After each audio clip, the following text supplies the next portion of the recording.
iniciamos essa série de mensagens, quando eu iniciei com o subtema a cultura da honra. Quantos se lembram estavam aqui? Nós aprendemos princípios de honra que são fundamentais para a vida de um homem e de uma mulher de Deus, para a vida de um homem e de uma mulher que crê como Jesus sendo o seu fundamento, sendo o seu alicerce. Entendemos que honrar é diferente de bajular. Entendemos que honrar é diferente de puxar o saco. Entendemos que honra é devida a quem realmente tem honra. A honra não é algo que nós tomamos posse, nós conquistamos. Conquistamos a partir de respeito, de servir com tanto amor, com tanto carinho.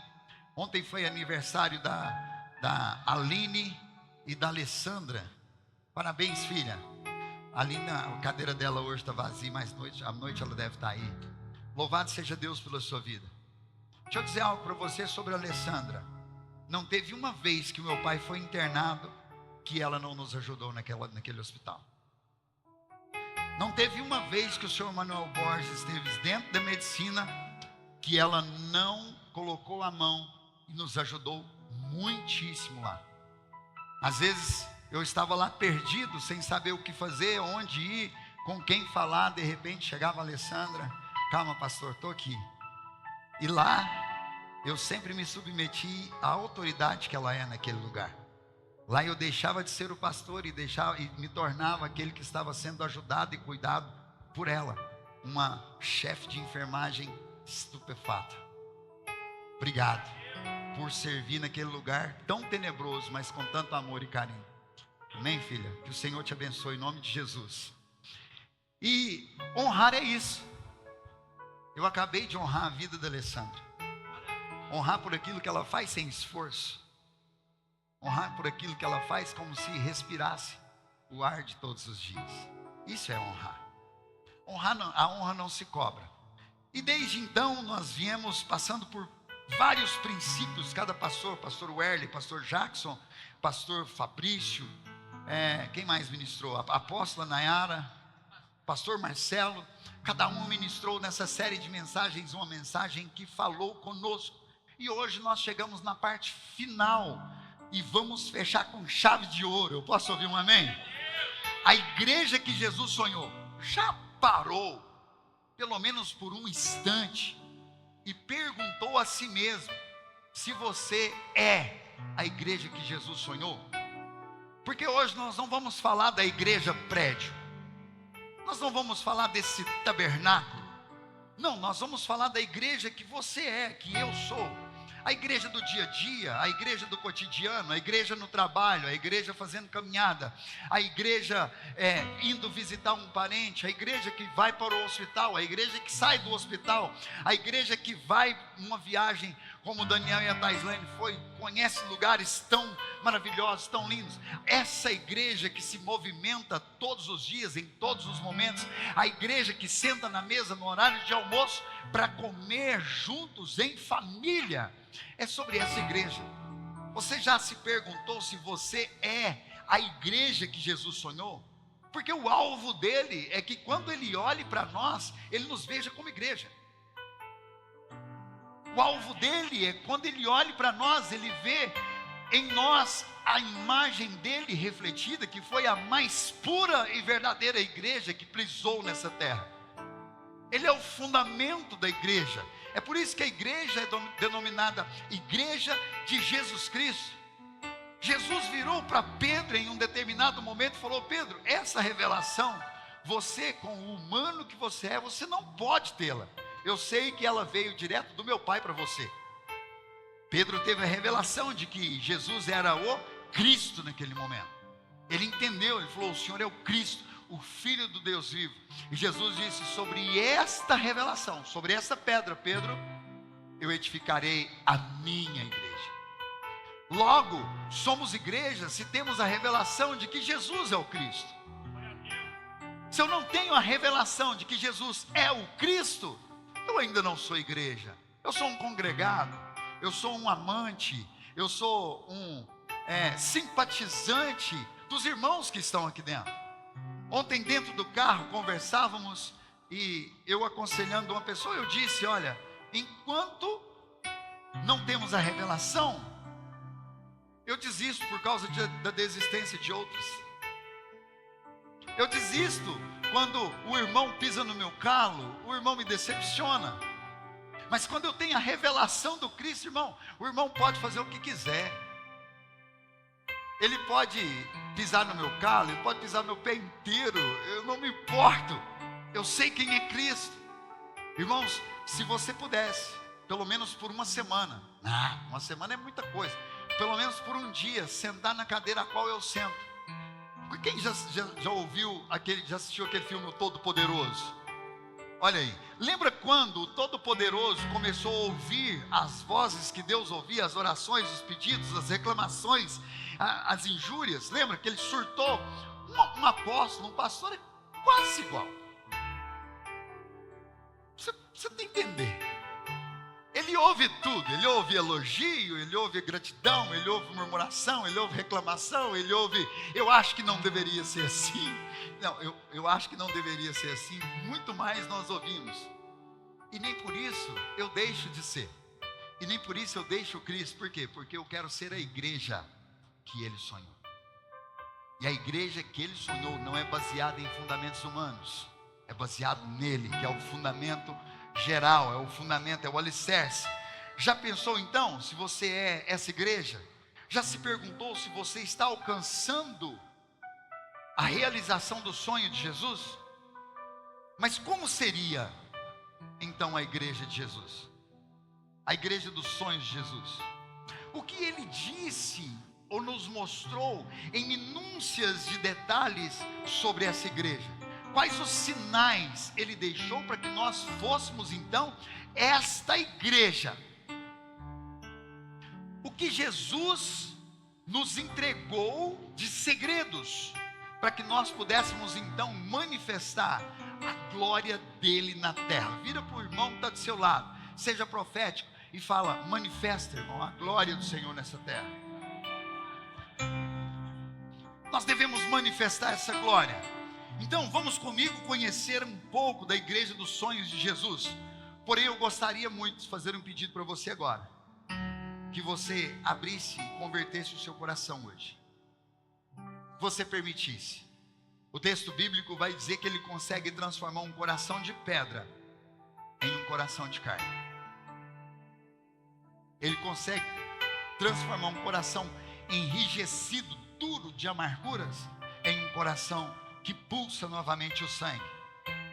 Eu queria pedir para você abrir o seu coração para que ele se converta, para que você compreenda como ser essa igreja dos sonhos de Jesus. Eu quero ler o nosso primeiro texto da noite, do dia.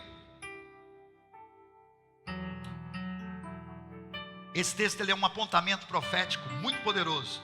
João 2, verso 1. Acompanhe comigo. 3 dias depois, houve uma festa de casamento no povoado de Caná da Galileia. Houve o quê? Uma festa de casamento. Uau! Nós tivemos um casamento ontem, irmão. O primeiro casamento que o pastor Marcelo celebrou. Quando Deus tem algo com alguém, Deus faz as coisas acontecer muito rápido. Ontem, pastor Marcelo, perdoe-me, irmãos, daqui um pouquinho eu já continuo eu vou precisar profetizar enquanto eu prego hoje. O ambiente está profético. Ontem, enquanto você ministrava, e eu ali, a Fernanda, ela não veio hoje, né? Ela percebeu, os meus olhos brilhavam sobre você e sobre a pastora Amanda, de muita alegria, de orgulho, não de soberba, mas orgulho de poder ver o quanto você tem crescido. E olhando ali aquele desafio para você, porque foi um desafio. Só que o desafio do pastor Marcelo foi tonificado, porque o primeiro casamento dele, ele celebrou da mãe dele. É muita honra. Você começou o casamento dizendo: há pouco tempo nem nos falávamos. E hoje ela se submete ao meu pastoreio, me constrange, e eu estou aqui realizando o casamento. Eu quero te dizer que o que você está vivendo, muitos vão sonhar, vão pedir, vão buscar, vão fazer de tudo, mas não vão poder fazer. Porque o texto da palavra de Jesus, a Bíblia, o poder eterno, em Zacarias, ele vai dizer que não é por força e nem por violência, mas pelo poder da manifestação do Espírito Santo. Está tão natural, acontecendo tudo tão rápido, é porque não é pela sua força, é pela força e o poder dele manifesta na sua vida. Louvado seja Deus. Não saia desse lugar, não arrede o pé desse lugar de segurança, de cuidado, de crescimento e de poder da manifestação de Deus, em nome de Jesus. Você pode aplaudir ao Senhor? Lá em Caná da Galileia aconteceu um casamento. A mãe de Jesus estava ali naquele casamento, e Jesus e seus discípulos também foram convidados para a celebração.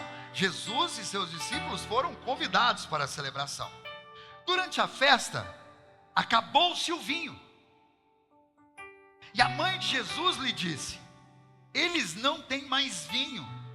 Olha a resposta de Jesus, que chega a soar com falta de educação ou arrogância. Mulher, isso não me diz respeito. Respondeu Jesus: a minha hora ainda não chegou. Sua mãe, porém, aos empregados disse: faça tudo que ele mandar. Havia ali perto 6 potes de pedras usados para purificação cerimonial judaica.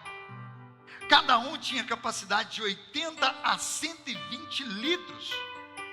Jesus disse aos empregados: enche os potes de água. Quando os potes estavam cheios, disse: agora tirem um pouco e leve para o mestre de cerimônia. Os empregados seguiram as suas instruções, e o mestre de cerimônia provou a água, que agora transformada em vinho. Sem conhecer a sua procedência, abre parênteses, embora os empregados obviamente soubessem, fecha parênteses. Então chamou o noivo. O anfitrião, ele disse: sempre serve o melhor vinho primeiro. Depois, quando todos beberam bastante, serve o vinho de menor qualidade. Mas você guardou o melhor vinho até agora. Diga comigo: você guardou o melhor vinho até agora. Em sinal, olha só, em Caná da Galileia, foi o primeiro milagre que Jesus fez. Com isso, ele manifestou a sua glória. Manifestou o quê? Olha, essa frase, ela precisa ser revelada a nós. Com isso, ele manifestou a sua glória, e os discípulos creram nele. Depois do casamento, foram a Cafarnaum, onde passou alguns dias com a sua mãe, seus irmãos e seus discípulos. Eu quero enfatizar alguns pontos com você rapidamente, até porque a mensagem hoje é um tanto quanto longa. O vinho acabou. O vinho representava a alegria do momento. Não a alegria por causa da embriaguez, a alegria do Espírito Santo estando naquele casamento. Quando o vinho acaba, a mãe de Jesus, que era amiga particular do casal de noivo e da família, chega até Jesus e fala: olha, acabou o vinho. Ele não chama ela de mãe, ele fala: mulher. O que tenho eu com isso? Algumas versões vão dizer. Nós olhamos para essa frase, como eu disse, parecendo um tanto quanto arrogante, prepotente, sem até educação. Mas vamos notar a contextualização do que ele estava tentando dizer. Ele tinha sido convidado para um casamento. Todas as pessoas que são convidadas para um casamento são convidadas para abençoar e fazer parte do momento mais importante da vida do casal, sim ou não? Todos que são convidados, irmãos, quando eu sou convidado para um casamento, para eu não estar no casamento, algo muito importante tem que ter já como um compromisso, ou algo muito importante deve ter acontecido para não permitir. Porque eu entendo que um casamento, ele não é só uma festa onde vai ter um bom jantar. Casamento é profético. E quem é convidado, está sendo convidado para abençoar. A despeito de alguns sair falando mal, disso e daquilo, Mas ele foi convidado com o intuito de abençoar. Jesus foi convidado com o intuito de abençoar, mas quando chega a notícia que o vinho acabou, ele responde de uma maneira ríspida: eu não tenho nada a ver com isso.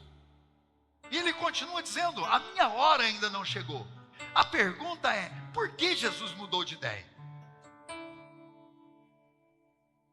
O que aconteceu no meio da trajetória, que aconteceu para que Jesus mudasse de ideia, fazendo então a água daquelas talhas transformar-se em vinho? Porque quando ele transforma, ele não está dando bebida para os convidados. Já ouvi pessoas dizendo: mas eu vou tocar num ponto dolorido aqui, a gente pode beber um copinho, um cálice de vinho, porque Jesus transformou a água em vinho. Não, note que antes ele disse: eu não tenho nada a ver com isso. O que Jesus estava dizendo? Eu não bebo vinho. Por que eu tenho que transformar, fazer alguma coisa com esse vinho? Eles não se prepararam bem. Mas Jesus transforma. Mas ele não transforma com o intuito de deixar com que os convidados bebam até encher a cara. Esse não foi o propósito.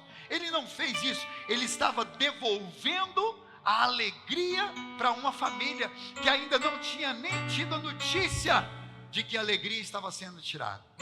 Eu quero dizer para você que a igreja que Jesus sonhou, ele tem você como família, e ele quer você como uma família alegre e feliz. Ele quer dar para você a maior manifestação de alegria que você possa imaginar. Aleluia!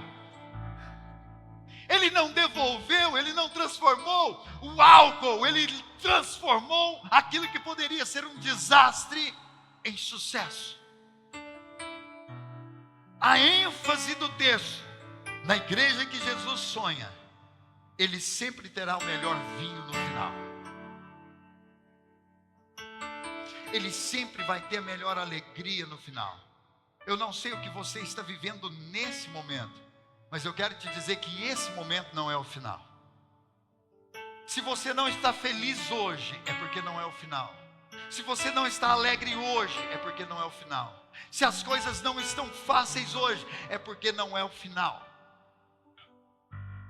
Não é o final. Ele vai fazer o melhor para o final.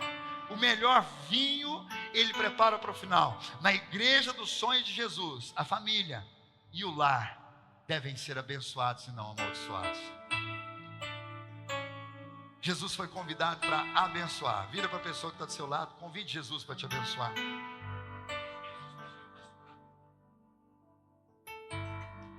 Segundo texto.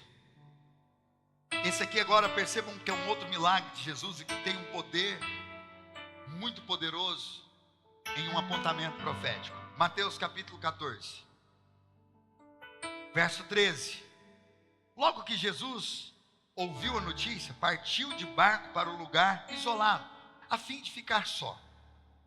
As multidões, porém, descobriram para onde ele ia e seguiram a pé, vindas de muitas cidades. Quando Jesus saiu do barco, viu a grande multidão, e ele teve compaixão dela e curou os enfermos. Ao entardecer, os discípulos foram até ele e disseram: esse lugar é isolado e já está ficando tarde, mestre.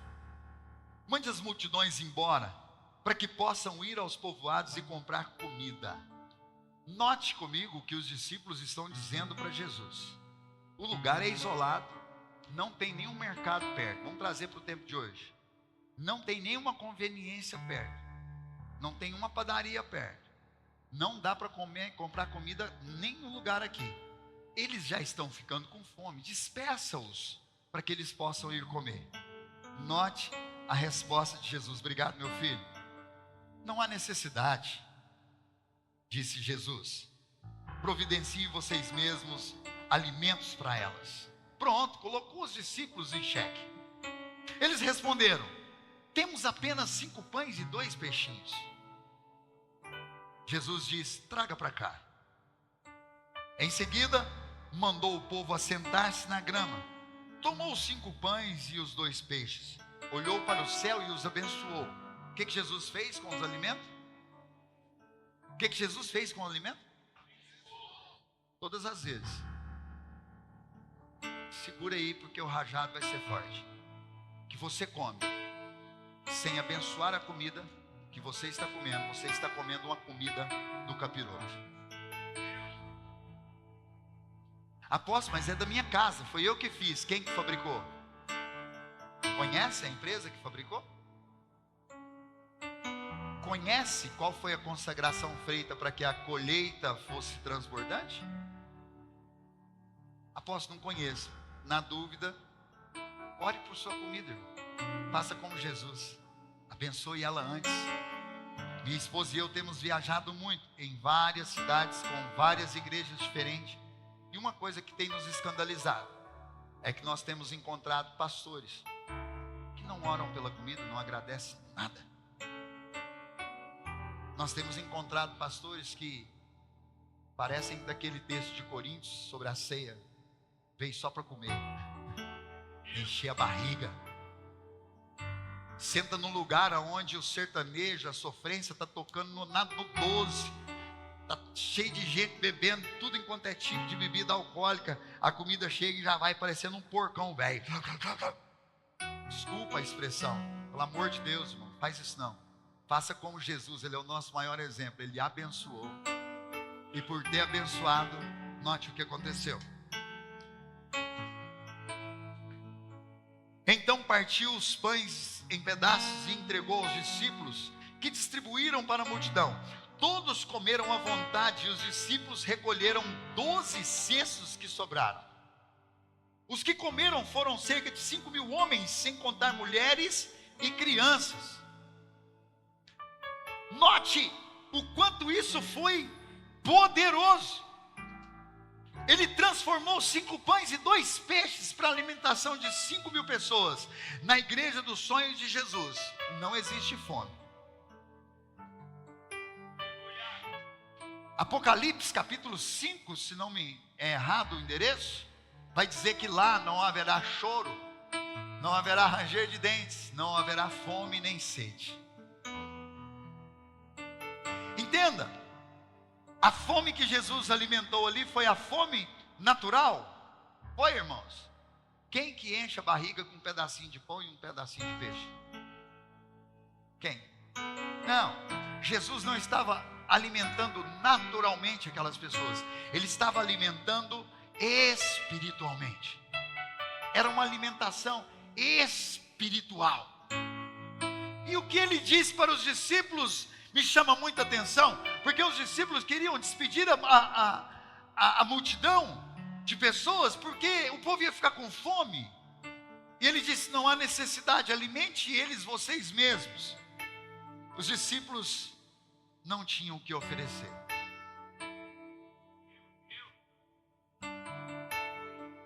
Os discípulos não tinham como providenciar.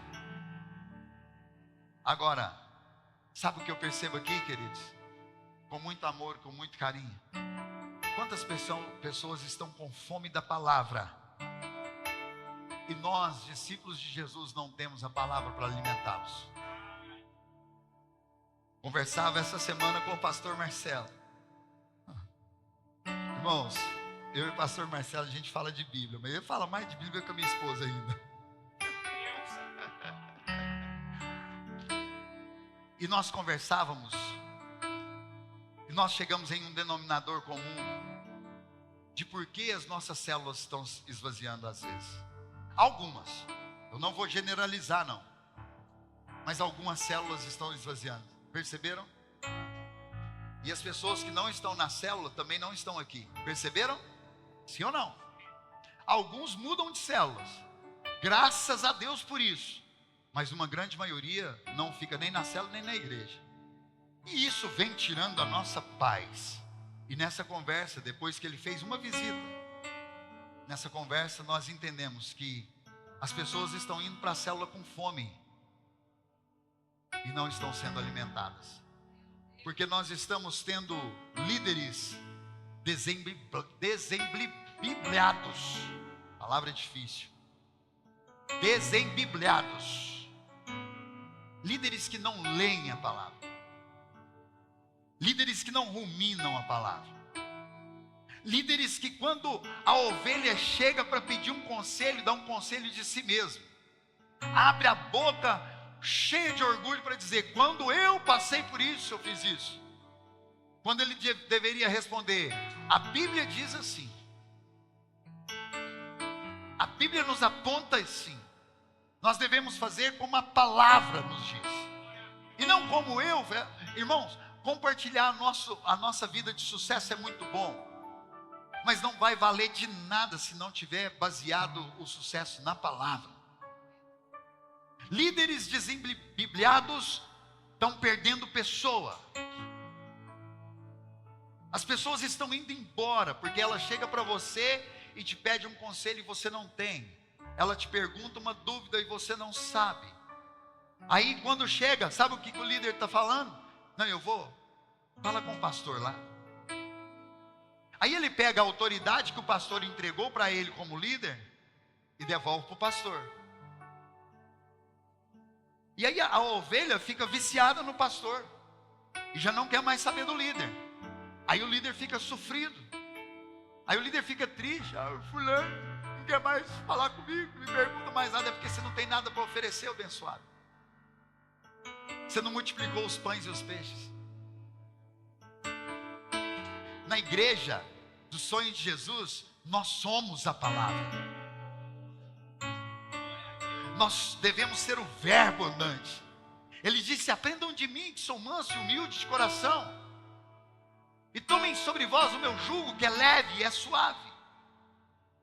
Na igreja dos sonhos de Jesus, nós somos pastores tempos integrais. Um líder de célula precisa ter na cabeça dele que ele é um pastor tempo integral, irmão. E ele precisa ler, ele precisa ruminar a palavra, ele precisa fazer o seu próprio estudo bíblico. Nós estamos aqui com uma sala dos Timóteos, está sendo, irmão, pensa num negócio sobrenatural. Eu estou dando para essa equipe de discípulos que eu não dei para a minha primeira equipe de discípulos.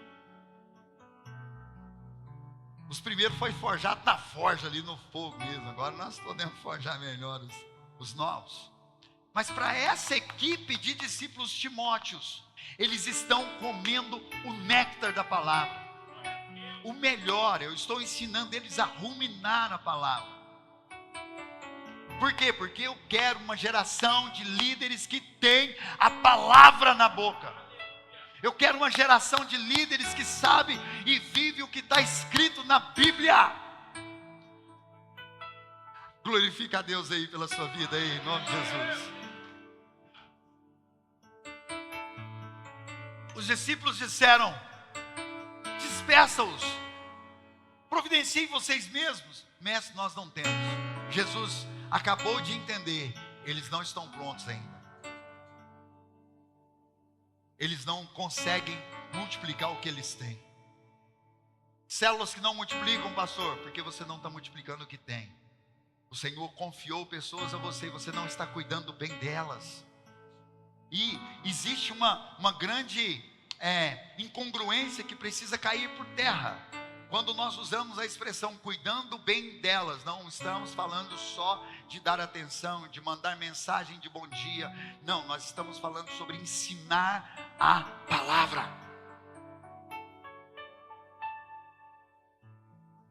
As pessoas estão com fome e estão vindo.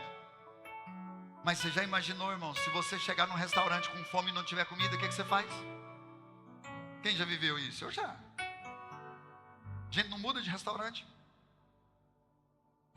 E quando você chega num restaurante, tem uma comida toda mexida, toda feia lá, naquela guarnição. Que a gente come primeiro com os olhos, sim ou não? Você olha que eu sou assim, irmão, eu olho e eu vou. Do jeitinho que eu entro olhando, eu saio. Não é desprezo. É porque aquela comida não é para mim. E às vezes as pessoas estão chegando na célula, estão vendo líderes despreparados, e do jeito que eles entram, eles vão embora. Estão vendo líderes com comportamentos de não crente, do mesmo jeito que eles entram, eles vão embora.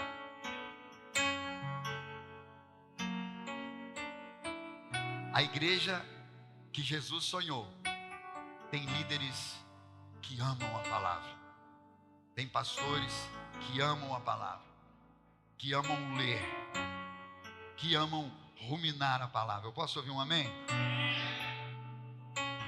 Quando Jesus multiplica os pães e os peixes, ele estava multiplicando e mostrando para os discípulos que quem tem para alimentar uma multidão de 5 homens e mulheres, 5 mil homens, alimenta uma igreja de 5 mil pessoas. Eu quero dizer para você que Jesus está dizendo para nós aqui, que se nós tivermos palavra, se nós tivermos Bíblia, nós podemos sim e vamos alimentar uma igreja de 5 mil pessoas, em nome de Jesus. Você que recebe, aplauda ao Senhor, bem forte aí.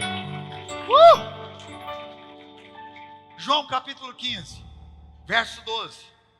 A igreja que Jesus sonha é uma igreja ilimitada em amor. Verso 12 diz assim: este é o meu mandamento: amem uns aos outros como eu amo vocês. Ele deu uma referência de amor. Ele condicionou a nossa maneira de amar. Você não vai amar de qualquer jeito. Se você quer ser a igreja dos meus sonhos, você não vai amar de qualquer jeito. Você vai amar como eu amo. Pergunta que vale milhões: atrás de quantos desviados Jesus foi?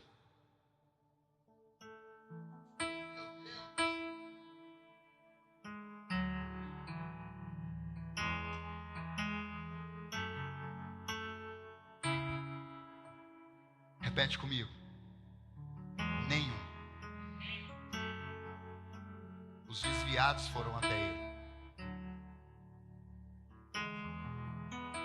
Ele diz: quem tem fome e sede, venham a mim. Você que está cansado, oprimido, sobrecarregado, venha a mim. Apóstolo, mas a gente quer ir atrás do desviado. Glória a Deus, irmão. Você está cumprindo outra palavra, dizendo: Jesus, vocês farão obras maiores do que as que eu fiz.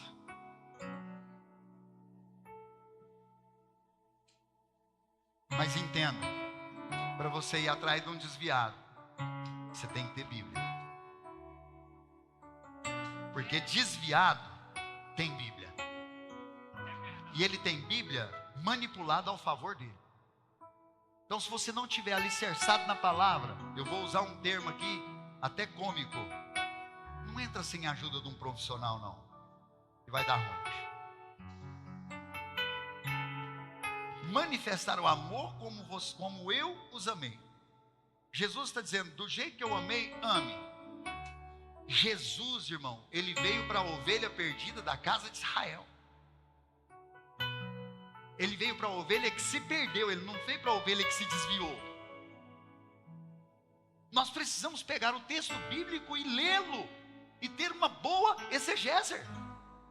Ele não veio para o desviado, ele veio para o que se perdeu. A parábola da ovelha perdida, o pastor deixou 99 e foi atrás de uma que se perdeu. Mas ele deixou 99 bem cuidada, num aprisco, sobre o cuidado de outro pastor. Continuando: não existe maior do que dar a vida por seus amigos. Vocês serão meus amigos se fizerem o que eu ordeno. O que ele disse? Vamos comigo? Vocês serão meus amigos se fizerem o que eu ordeno. Uau! Já não vos chamo de escravo, pois o Senhor não faz consciência de seus escravos. Agora vocês são meus amigos, pois eu lhes disse tudo o que o meu Pai me disse. Vocês não me escolheram, eu escolhi vocês. Eu os chamei para irem e produzirem frutos duradouros, para que o Pai lhes dê tudo o que vocês pedirem em meu nome. Este é o meu mandamento: ame uns aos outros. Jesus está dizendo, irmãos, que o segredo para que ele entregue tudo o que você pede, mesmo antes de você pedir, é andar e fazer conforme ele ordenou. Irmãos, existe um ditado que é tão poderoso, mas tão poderoso: a roda já foi inventada, não tente inventá-la outra vez. Não dá para criar o que já foi criado. Se fizer, nós devemos no mínimo aperfeiçoar. Como vamos aperfeiçoar uma roda? Irmão, fala sério comigo. Como poderemos aperfeiçoar o Evangelho? Se aquele que é perfeito o deixou para nós. Jesus está dizendo que esse mandamento precisa ser vivido por nós, não do nosso jeito, mas do jeito dele, como eu os amei e ame também. Quando Jesus ganhou o coração dos seus discípulos verdadeiramente, note isso comigo, por favor. Nós sabemos que no discipulado existe uma crescente, nós colocamos nível 1, nível 2, nível 3. Quando Jesus chamou os discípulos, nível 1. Quando Jesus falou assim, dá um jeito de se converter, Pedro, nível 2. Quando Jesus disse, apacente as minhas ovelhas, nível 3. Depois desse nível 3, Jesus falou assim, agora que vocês caminharam comigo tantos anos, presta atenção, eu não chamo vocês mais de escravo, agora eu tenho vocês como meus amigos, porque eu sei que sendo meus amigos, vocês não vão negligenciar a autoridade que sou para vocês. Eu sei que sendo meus amigos, vocês vão continuar me respeitando como mestre. Eu sei que agora vocês estão maduros o suficientes para entender quando eu estou brincando e quando eu estou falando sério. Eu sei que agora vocês cresceram o suficiente para entender que sendo seu amigo, eu continuo sendo seu pastor. Você recebeu ou não? Sabe qual é o grande problema do não crescimento dos nossos discípulos? Antes deles serem discípulos, nos tornamos amigos. Falamos sobre isso, né, Vanessa? Dentro do carro. E ainda falei, amanhã eu prego sobre isso. Porque senão eu ia falar que eu estava pregando porque eu conversei. Não seja amigo do seu discípulo abençoado. Não seja amiga da sua discípula abençoada. Porque se você for amiga, a hora que você tiver que falar uma verdade para ela, ela não te aceita. Porque a amiga não aceita que a gente fale a verdade. A amiga quer que a gente passe a mão na cabeça. Nós devemos gerar maturidade nos nossos discípulos. Eu disse ontem, dentro do carro, nessa conversa com a Vanessa, falei, olha, eu tenho inúmeros pastores, nenhum deles são meus amigos. Eu não dou essa liberdade para eles. Ainda falei do pastor Jacques, tem muita gente que acha que o pastor Jacques se enganam. Porque vira e mexe, nós temos que pegar ele e pôr no lugar dele. Entenda, irmão. Às vezes você não está conseguindo multiplicar, porque você é amigo. Amigo não multiplica. Jesus disse, vocês são meus amigos. Essa por quê? Porque amigo não corrige. E nem quer sair de fé. Vou beber uma água.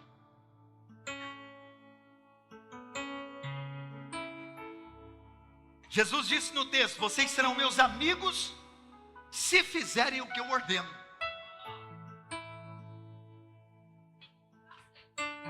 Falei ali na sala da minha esposa há pouco tempo.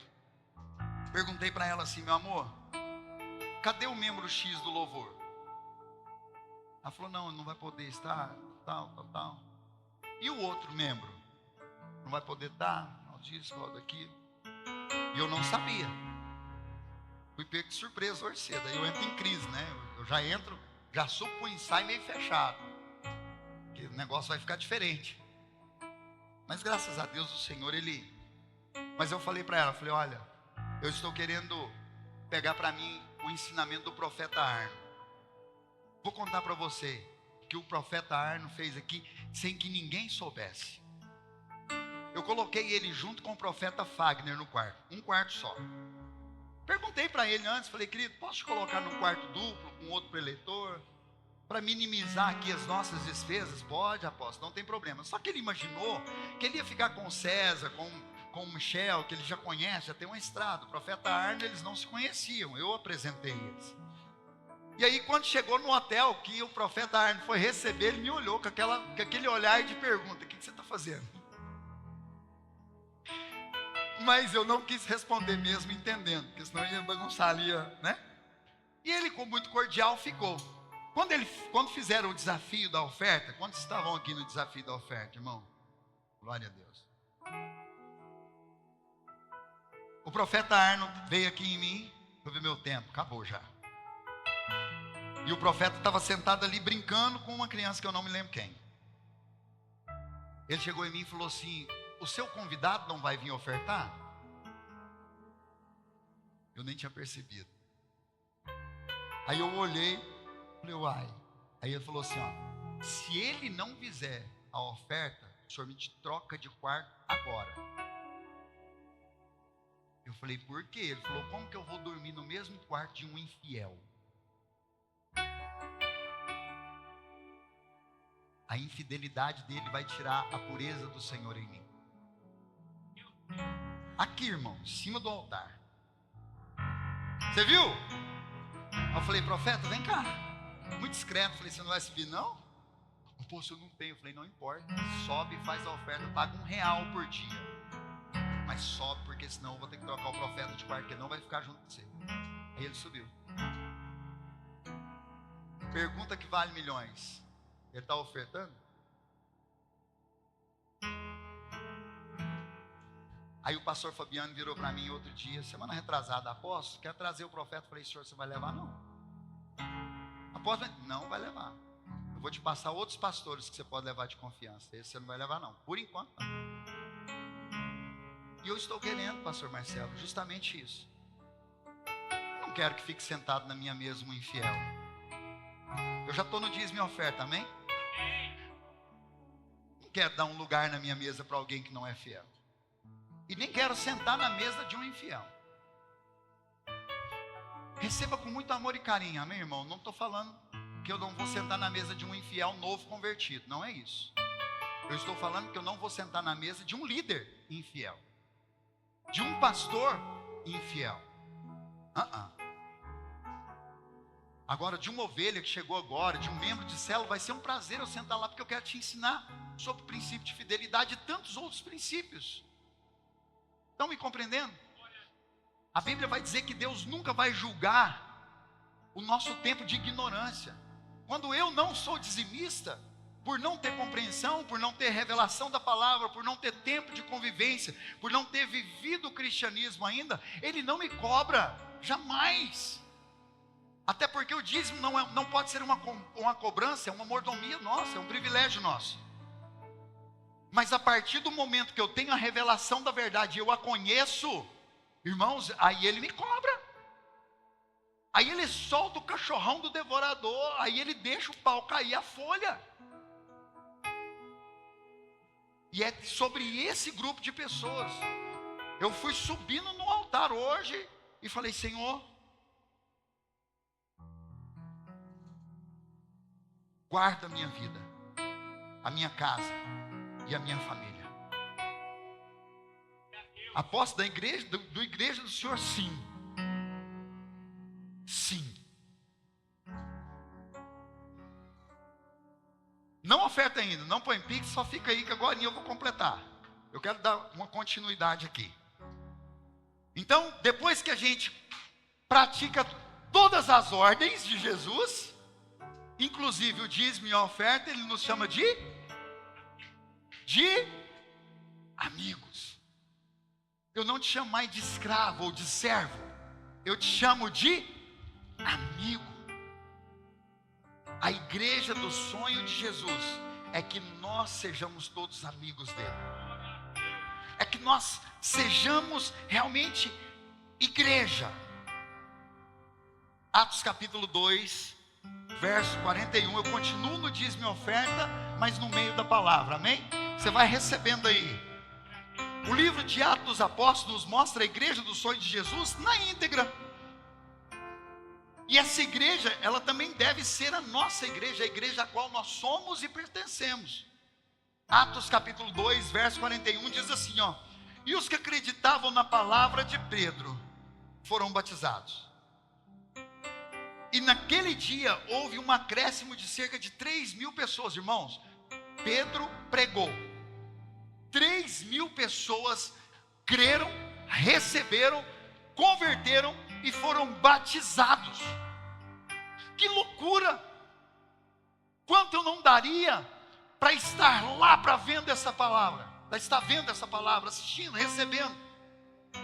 Quanto eu não pagaria, ou qualquer um de nós aqui, para entender, porque a Bíblia fala sobre o sermão de Pedro, mas resumidamente, mas para ver o poder de Deus atuando naquele homem, que agora, pouco antes, estava sendo exortado por Jesus, dizendo: Pedro, se você me ama, cuida, apacenta as minhas ovelhas, faça o que eu estou ordenando a você. Se você me ama e fizer, serei seu amigo. Ele prega 3.000 pessoas. Apóstolo, por quê? Porque ele era amigo. Apóstolo, por quê? Porque ele manifestava a glória de Jesus. Apóstolo, por quê? Porque ele vivia a verdade. Apóstolo, por quê? Porque o Espírito Santo tinha derramado sobre a vida dele poder. Se você recebe, aplauda bem forte o Senhor aí.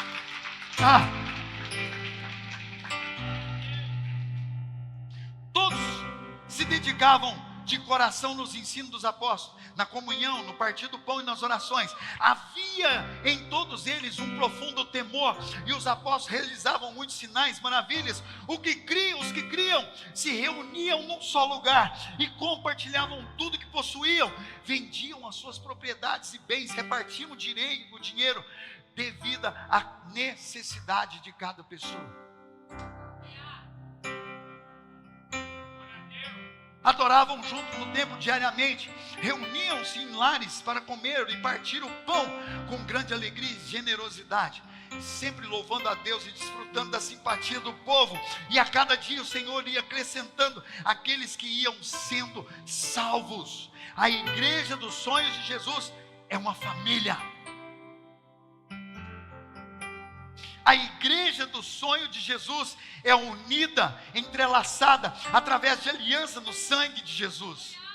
É aquele que resiste e reside na plenitude do Espírito Santo, da glória de Deus, em um amor fraternal. A igreja do sonho de Jesus, irmão, nós somos um. Nós somos um. Não há grego, não há judeu, não há diferença entre uns e os outros.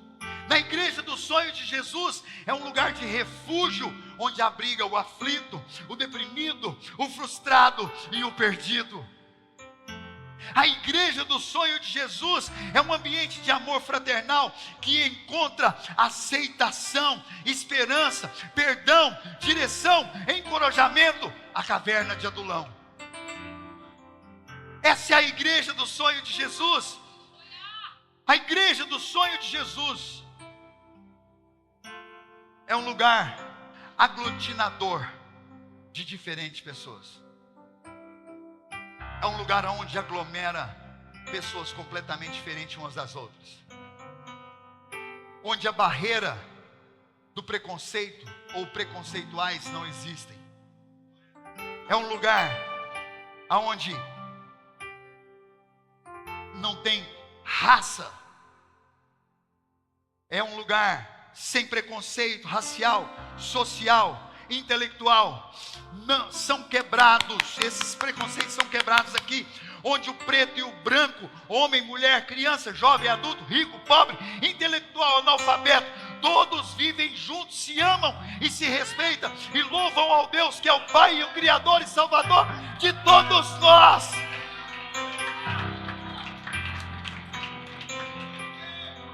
A igreja do sonho de Jesus não deve ser limitada a um espaço físico. É por isso que nós queremos entrar na casa de todos.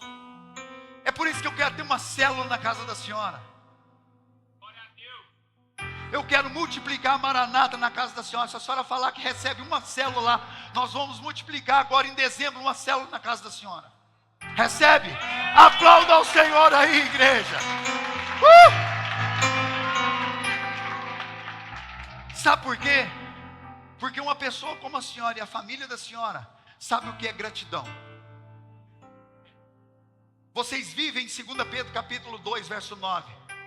E Ele os tirou das trevas e trouxe para a maravilhosa luz. Chamou vocês nação santa, povo eleito, sacerdócio real, povo adquirido das trevas.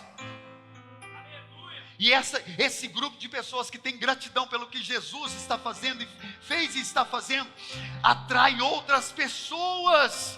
E eu quero ganhar as pessoas que o seu testemunho está atraindo. Em nome de Jesus, nós podemos transformar a vida de todos, como estamos transformando a sua.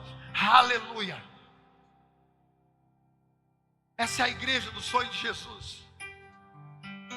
Pronto, pastor Marcelo, vou te entregar uma bomba. Arruma um casal de líder para multiplicar a Maranata. A igreja dos sonhos de Jesus não é limitada por um espaço físico. A igreja dos sonhos de Jesus é um lugar preparado para a formação, onde se forja centenas e centenas de líderes, pastores e obreiros para serem enviados.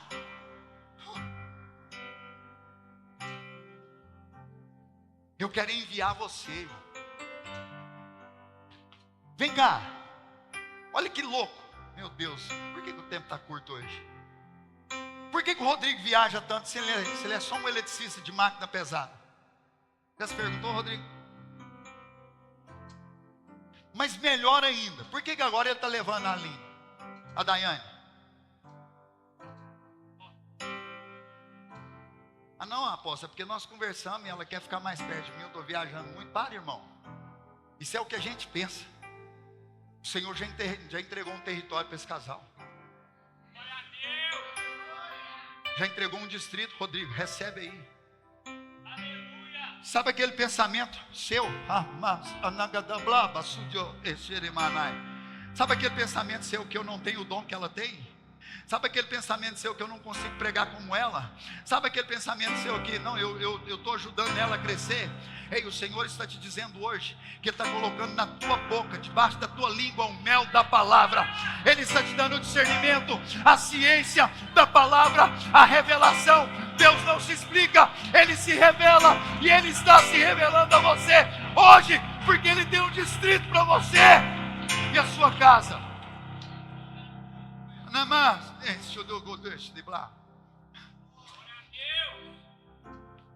Uma igreja dos sonhos de Jesus forma homens e mulheres valorosos que servirão como o arauto da justiça. O arauto, vocês são o arauto da justiça de Deus. Proclamadores da mensagem da salvação das almas famintas e necessitadas de Deus. A igreja dos sonhos de Jesus é aquela que cresce dia a dia em números de pessoas em imaturidade, respeito, amor, paz, conhecimento e também em liderança, a fim de atingir novas congregações. No casamento o pastor, como que é o nome daquele pastor lá, gente?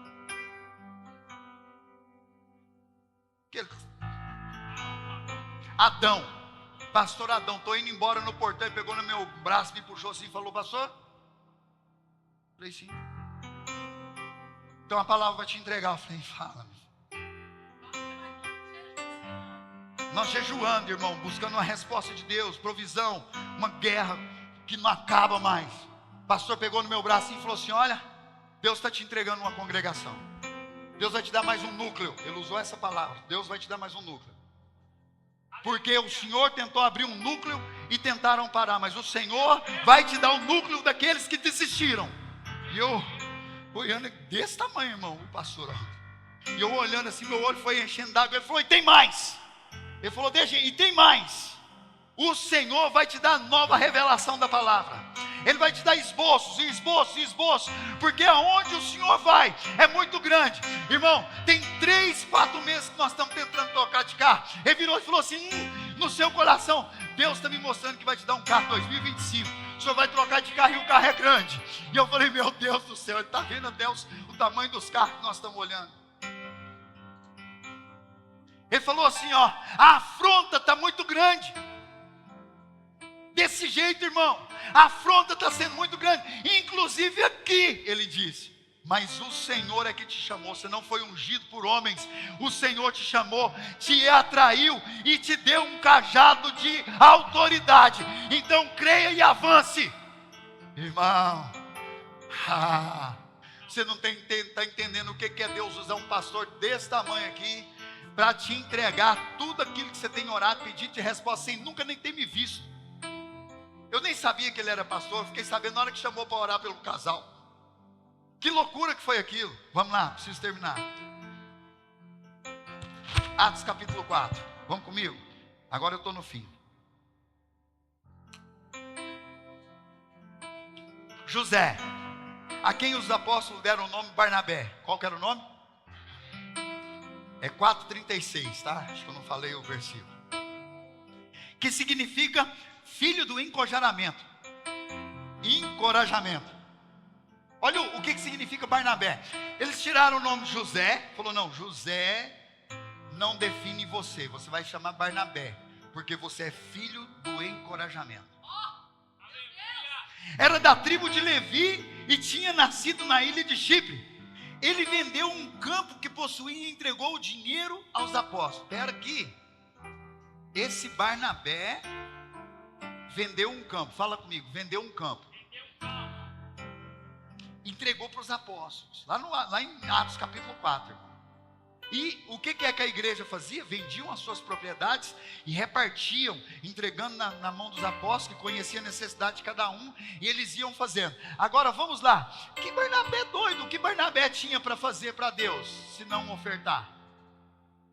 Quem era Barnabé? Barnabé era um levita. Agora, segundo a lei, levita podia ter terra, irmão? Levita, a herança dele é o Senhor.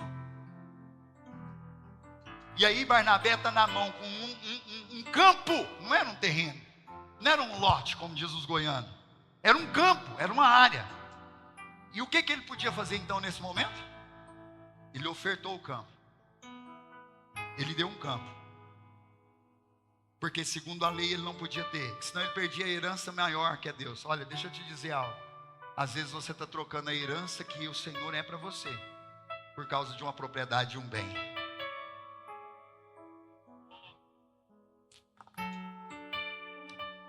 O que Barnabé tinha? Um desejo de agradar a Deus e aos necessitados.